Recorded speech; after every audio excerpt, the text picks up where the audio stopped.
Nelson, and you're listening to the Starting Block Podcast. Guys, this is a show for complete athletic development. Our mission, our objective here is to give you guys the tools to win, whether you're the athlete, the parent, or the coach. As always, I'm joined by my co-host, Chris Scarborough. Good afternoon, sir. Good afternoon.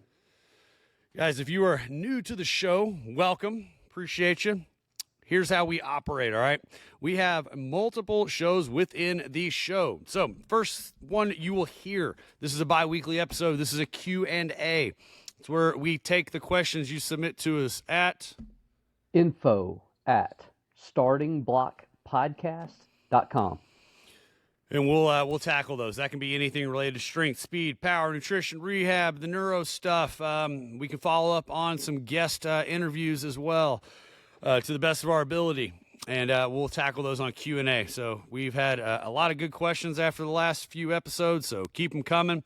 Again, I ask, if you don't mind, just shoot us an email rather than DMing us. It just gets a little difficult to keep track of things, so I don't really know why that direction is so hard to follow, guys. It's pretty simple.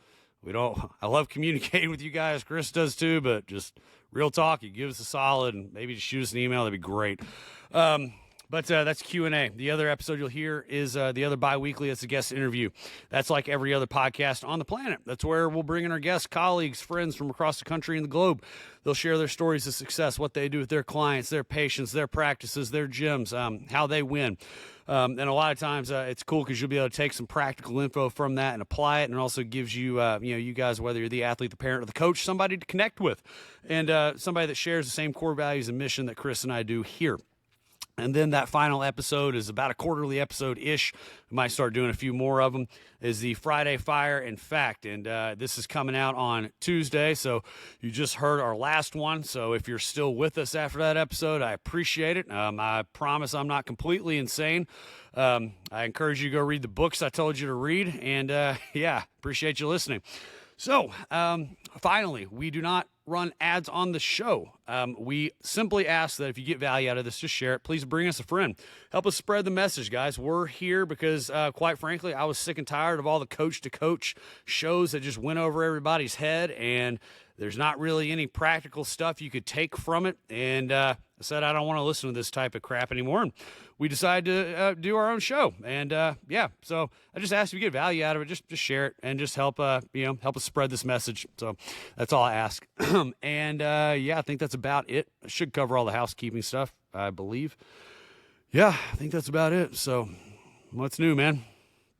About the same old thing, different day there, John. I did have a question that I told the question asker that I would address it, although I don't think they're going to be satisfied with my response. And John, you recall when we had Jack Cruz on the very first time, which would have been back in the spring, so going back 9 months or so ago, 8-9 months ago. Yeah. And he mentioned a gentleman that he saw who was told he needed a hip replacement. Do you recall the story? Mm-hmm. Yeah. And he found something in his eye, and yeah. He looked in the gentleman's eye. This is an elderly gentleman, good health, but told he needed a hip replacement. Dr. Jack looked in his eye. That led him to do an MRI of the gentleman's brain and found a spot in part of the brain, and was told, you don't need a hip replacement. Try this first. Sure enough, the guy does what Dr. Jack says and never had surgery. Lo and behold, he's fine. Never has to have surgery. As much as I hate to claim ignorance on something like that, John, and maybe you have a good answer for that, but I have nothing. I mean, this is way beyond my pay grade. I don't know what Dr. Jack saw. I don't even know what part of the brain. He mentioned the part of the brain he found it in, but I don't remember what that was off the top of my head. I don't remember. I mean, you're talking about a many year experienced neurosurgeon. I don't know. I mean, I hate to claim ignorance, but I truly don't know. I don't know. He mentioned what he saw. I mean, I don't recall. And I agree. I mean, that's way outside of what we do. I know, I mean, just on the very, very basic levels. Like, I mean, I know my wife, who's a a board certified doctor of naturopathic medicine has done some study, identify, but I don't, some different, things in the eyes, but not anywhere to that type of level where, you identify a brain tumor. Like that's something that somebody of Dr. Jack Krus's level is capable of doing. Right, He's Dr. exactly. Jack Krus and we're not. Right, exactly. So Yeah, sorry, bro. I wish I could help you there, but that's way outside of anything that we do. I would encourage you to go back and listen to that. If I think he did mention what he saw. I can't help you there anymore. As but far as I can although take you. I will say this, I mean, I will definitely reach out to Dr. Jack and just see if he will be willing to respond. Keep in mind, just because he found this spot on this gentleman doesn't mean it necessarily will help you. So we're not, again, Yeah, and I mean, we're there's not, a lot of truth to like to study of the eyes and what goes on. I mean, absolutely, there's good stuff. I mean, I don't know if that's something specialized in for neurosurgeons or not. I genuinely don't know. Right. But I can assure you that it's something that's a little over our pay grade. Right, absolutely. So anyway, I appreciate you figured, asking though. Thanks. yeah, exactly. Yeah, sorry, don't have an answer, but anyway, the next question though that we probably can be a little more educated about, and that is the I use don't know. of We'll see. FRC. So it depends. FRC is not something I'm trained in. John, you are. So first of all, what is FRC? What does that stand for? But secondly, how do you use it with different levels of athletes, and how do you incorporate it into warm-ups and training? Sure. So, FRC. How did I find out about FRC? I think Ryan Paul introduced me to FRC. I went and took the course, and then, ironically, Garrett Salpeter and I took the FRC course together years ago. All right, so FRC, functional range conditioning. It's part of like the functional range movement systems designed by Dr. Spina. I believe Dr. Spina is out of Canada. It's great stuff. FRC is like the entry level certification course. And that teaches you basically the essentials of like articular control or, joint control. So you have FRC, then there are a couple other levels. You have FRA, which is the assessment component, and I'll touch on those. There's Kin Stretch, which is like how to put all the information into like a group like setting. We have gone through all three of those. We're certified in all of them. And then there's the FR courses. I think it's just called functional release, I think is what they call it. It is, that's designed for like healthcare providers specifically. I think non-healthcare providers can take it. They just won't certify you in it.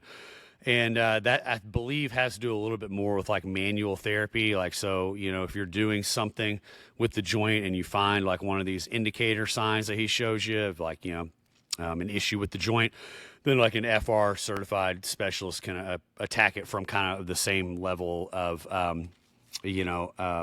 application as you were, just in a treatment modality. So the FRC side of it is, really popular. There's a lot of people that are FRC certified across the globe. It's huge. So the basics of FRC are to understand how the joints actually work, why they are so important. One of the things you take away with that is that the joints are very neurologically rich. There's a lot of information coming from the joints to the nervous system. And so it's really imperative that your joints are able to move freely and be able to go through their fullest range of motion, because the body can adapt around that. And if there's inhibited signals from the joint to the nervous system, there could be compensations and things like that to develop. So understanding how the joints work, all right, that's kind of one. And then being able to train them, that's two. So first way would be like through CARs or controlled articular rotations. And there's a couple different levels and progressions of it. Basically, this is kind of the popular version that you see. And like I said, it's just taking the joint through the greatest range of motion that you can. You do that to A, wake the joint up, but B, is to just get things firing again. Like if you think about the fact that if you've just been sitting all day and not doing much, and then you try to go to throw, okay, Well, yeah, you can warm your arm up, but if you think about your glenohumeral joint or your shoulder right there, if you've just been sitting not doing anything all day, just a little warm up, like what does that truly do? And that's kind of stuff we break down versus doing something like your cars where you're actively engaged and actively taking that joint through its fullest range of motion. You're getting a lot of feedback, and that'll help wake things up. So level 1 is just kind of that, being able to take the joint through the range of motion without any compensation. So we teach that. We teach that to every athlete when they come in. Like it does no good to be able to do like a glenohumeral, car, or like a shoulder car, where you're taking your arm through this huge arm circle, but like you're flexing or extending the wrist through that type of range of motion. That's just a very basic way of looking at it. The joint has to work independently before it can work dependently with the rest of the body. Then from cars, you can go into like Pails rails. So, I'll take a step back with cars real quick. You see cars all over the place, and like I got a real problem with it because there are a ton of people out there that incorporate it that have no idea what they're actually like doing. Like why? They just see it as a fad, and it's like, oh yeah, we're gonna do cars in between. It's like, bro, you have no understanding of really what's truly happening right there and the actual things that need to be implemented, like the amount of tension that is implemented when you do that, the engagement of different things, the irradiation components. So, like, it's just kind of been butchered, I feel like. Just everybody's doing them. But so you have cars, and you can kind of load the cars, challenge them a little bit more. And then you have Pails rails, progressive and regressive angular isometrics. This is how we change and influence mobility. So, like random mobility drills are fine, like you can just loosen the body up, right? Like nothing wrong with that. But Pails rails is very specific to the joint, okay? So somebody may be lacking, let's just say, hip external rotation, okay? Well, rather than just doing a random like hip external rotation or like or pigeon stretch or something like that, there's actually methodology behind that, all right? And that methodology it's akin to PNF or proprioceptive neuromuscular facilitation, or it's akin to like isometric work to a degree. That's not entirely true, but it's essentially a trainable feat. That's why typically mobility doesn't last, because if you're just doing random mobility drills, your body's going to want to revert back to what it knows.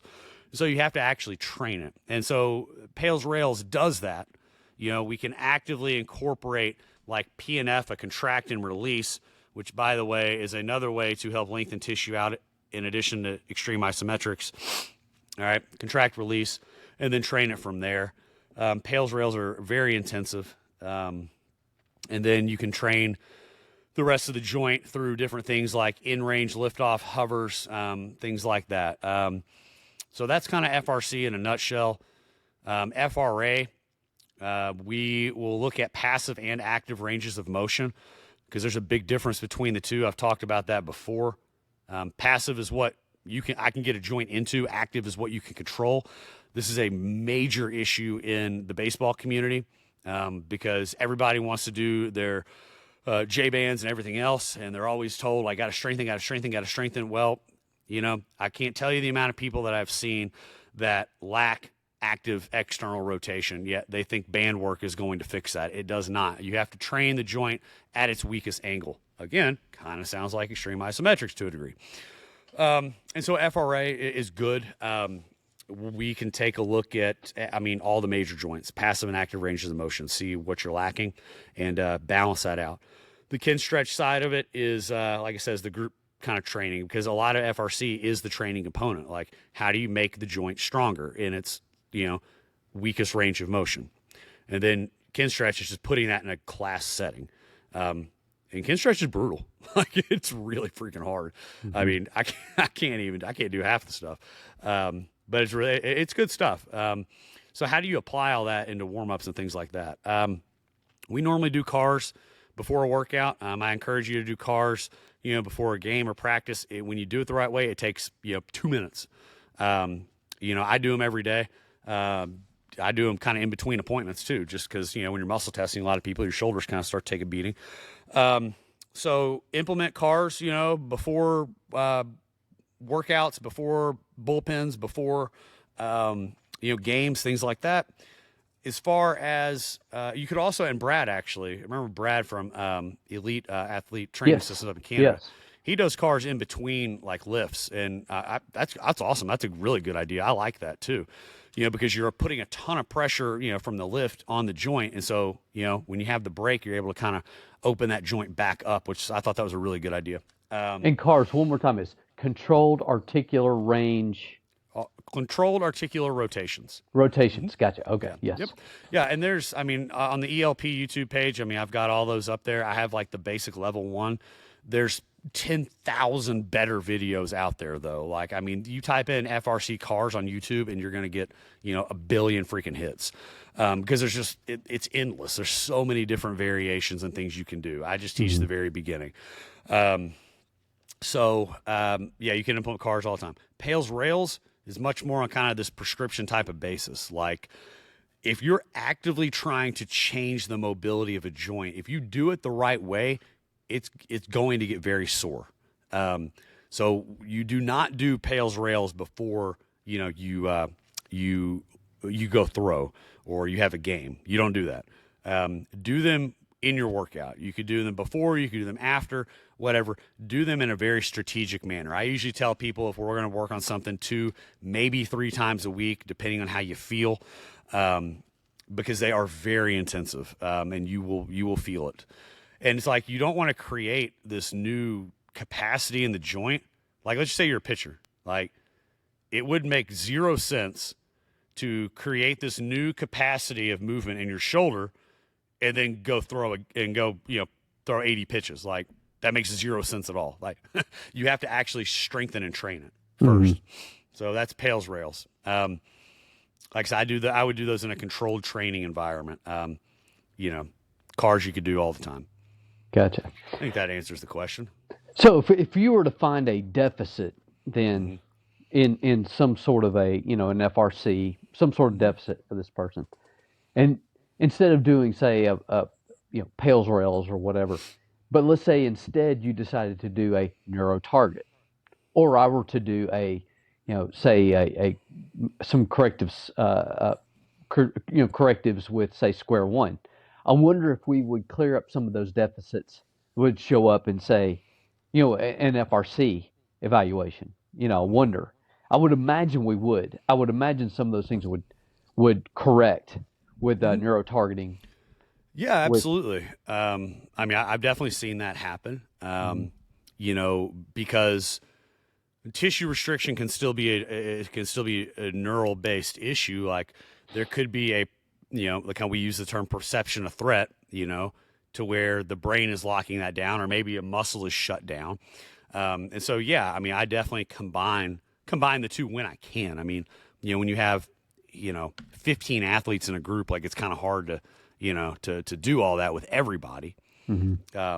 But I've also found that it works the other way as well. So, like, when people have poor rotational capacity in their shoulder, then the brain may be like, look, this thing doesn't move the right way, and I'm just going to keep shutting this muscle off, and you're just not going to be able to use it.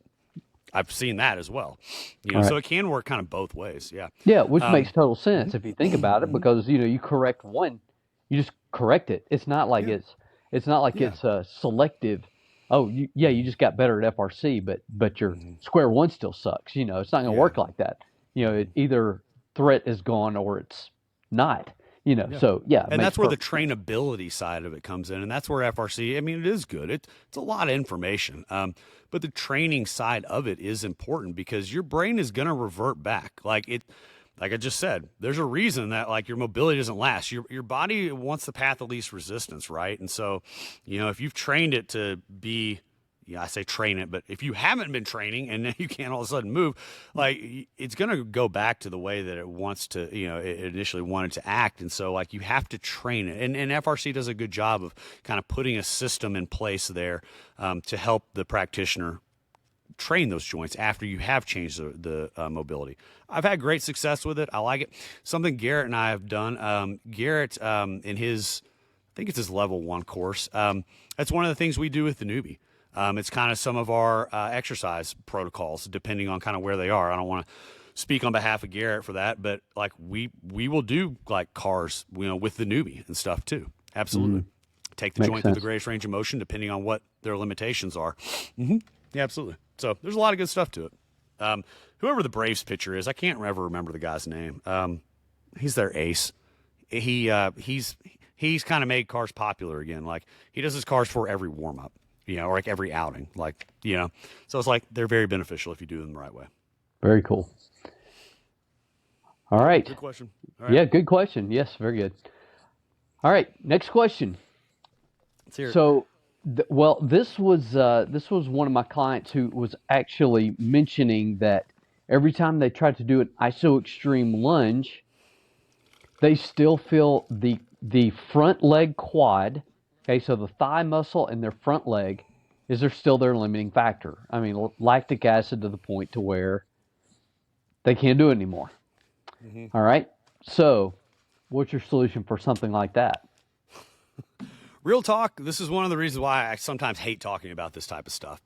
Because I think you overanalyze it, guys. Like, we've literally laid everything out for you. Like, couldn't make it any clearer.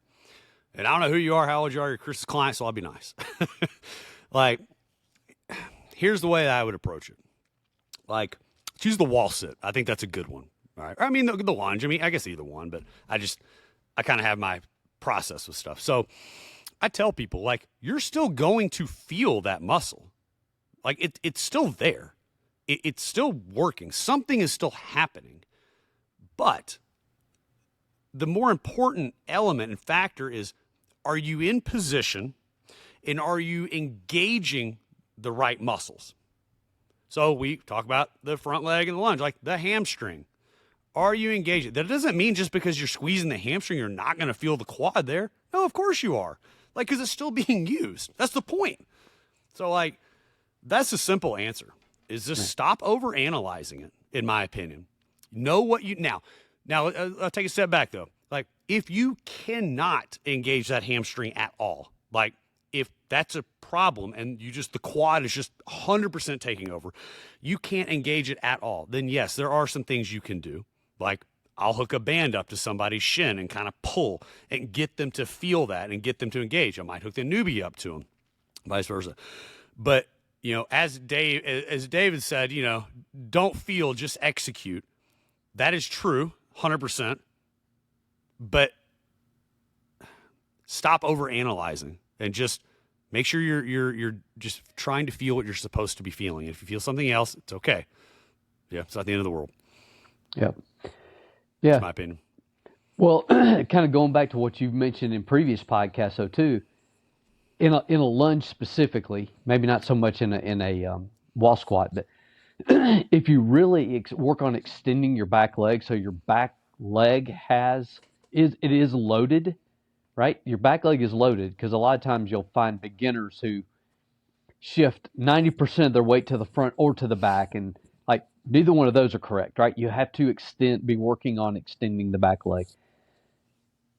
Give your front leg something to pull against, as opposed to shifting all of your weight to the front leg. That's sometimes the answer. You just mentioned putting the band around the lower leg and giving it a little pull. Yeah. Kind of another thing that you have mentioned before, which was good, like to know if you're doing it right, use a slippery surface. I do that with people a lot too. I'll put them on socks on the concrete floor, or like our turf isn't glued down. And so I can immediately tell you whether you're using the right muscles or not. That's another way to, maybe you still feel it, but are you using the right muscles? Yes or no? Right. Exactly. Yeah. There's little things that you can certainly do. But in order to, try to find that you are feeling, because you don't want to feel that front quad. I mean, I will tell you right now, you do not want to be feeling that front quad. And generally speaking, what I have found with most people is that we've got to find a way to get the hamstrings more engaged, which would be, band, like you said, a loose, something that will move if you don't, if you don't pull the right way, a slippery surface, socks on a hard, slick surface. turf that's not glued down, whatever the case may be. Extending the back leg so the front leg has something to pull against, not something to push against. So it's really, in most cases, I've seen it's really more learning to pull as opposed to push, in which case. Yeah, but learning to pull, just because you learn to pull doesn't mean that you still don't feel the quad at all. Like Correct. that's where I argue with you, because you just said you shouldn't feel it at all. I don't agree with that. Now maybe Jay or Dr. J, somebody would disagree with me on that too, or say I'm wrong, but like it's still there. Right. It's still working. It's Of course. what's going on like neurologically and what's happening around that joint. That is what's important, and then all the other factors play a role in that too, like your position. But like you're still going to feel it. It's no different than doing a preacher curl. Like Right. you're squeezing the triceps, you're still going to feel the bicep, or standing hamstring, right? Like Right. you squeeze your quads on the standing hamstring, you feel the hamstring more. Like same concept.